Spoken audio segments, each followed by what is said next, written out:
City India news Telugu ఈరోజు మా శ్రీకాంతాచారి మా బహుజన బిడ్డ మా ఉత్పత్తి కులాల్లో పుట్టిన శ్రీకాంతాచారి తెలంగాణ రాష్ట్రం కొరకు తన ప్రాణాలు తృణప్రాయంగా ఏ ఒక్కడు కూడా తెలంగాణ రాష్ట్రంలో ఆ రోజు త్యాగం చేయని సమయంలో మా శ్రీకాంతాచారి తెలంగాణ రాష్ట్రం వస్తుందో రాదా అని అపోహలో ఉన్నప్పుడు పెట్రోల్ పోసుకొని, ఎందుకంటే కాలి గరం నీళ్ళు పోసుకోవాలంటే చర్మము ఇట్లా బిందరిస్తుంది, అటువంటిది పెట్రోల్ పోసుకొని అంటిపెట్టుకొని జై తెలంగాణ అన్న గొప్ప వ్యక్తి మా శ్రీకాంతాచారి. మా బహుజన బిడ్డ, మా బహుజన జాతిలో పుట్టిన వ్యక్తి, ఒక విశ్వ బ్రాహ్మణుడు. కానీ ఈరోజు వరకు కూడా రాజకీయ పరంగా కానీ ఎక్కడ కూడా మా విశ్వ బ్రాహ్మణులకు విలువ లేదు. విశ్వ బ్రాహ్మణులు తెలంగాణ రాష్ట్రం కొరకు త్యాగం చేస్తే ఈరోజు గవర్నమెంట్ నుంచి ప్రాతిపాదికన, ఎందుకంటే తెలంగాణ ఉద్యమంలో కష్టపడడానికి ఆ విలువ తెలుస్తుంది, తెలంగాణ రాష్ట్రంలో పోలీసులతో దెబ్బలు తినడానికి విలువ తెలుస్తుంది, తెలంగాణ రాష్ట్రంలో జైలుకు పోయినానికి విలువ తెలుస్తుంది తప్ప తెలంగాణ రాష్ట్రంలో జై తెలంగాణ అనే సన్నాసులకు తెలంగాణ రాష్ట్రం అంటే ఏం అర్థమవుతుంది? మీరందరూ కూడా ఆలోచన చేయాలి. తెలంగాణ రాష్ట్రం విలువనే తెలియని సన్నాసులు ఉండరు.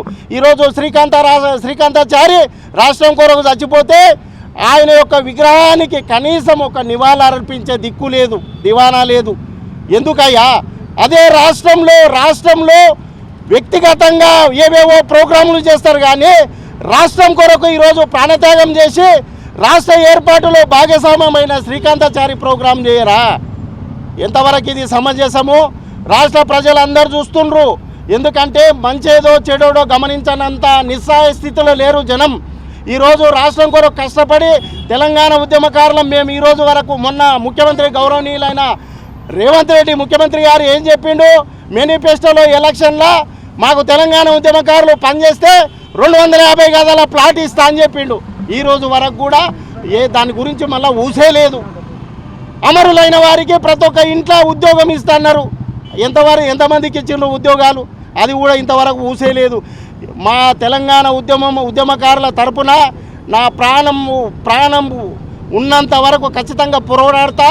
ఏదో ఒక సమయం నా నుంచి రాష్ట్రం మేలుకొనే రోజు వస్తుంది. ఈరోజు నేను ఒక్కనే జై తెలంగాణ అని అనొచ్చు. ఆ రోజు కూడా తెలంగాణ రాష్ట్రం స్టార్ట్ అయినప్పుడు పిడికడి మందితోటే తెలంగాణ రాష్ట్రం స్టార్ట్ అయింది. తస్మత్ జాగ్రత్త, ప్రభుత్వాన్ని హెచ్చరిస్తున్నాను. ప్రభుత్వానికి మేము మొన్న మద్దతు తెలిపినాము. మీరు ఇట్లే కానీ మమ్మల్ని విస్మరిస్తే మాత్రము ఖచ్చితంగా తగు మూల్యం చెల్లించుకోవాల్సి వస్తుంది. కనుక మా తెలంగాణ రాష్ట్రం కొరకు అమరులైన ప్రతి ఒక్కరిని గుర్తుంచుకొని వాళ్ళ జయంతులు వర్ధంతులు ఖచ్చితంగా చేయాలని ఈ గవర్నమెంట్ని నేను కోరుతున్నాను.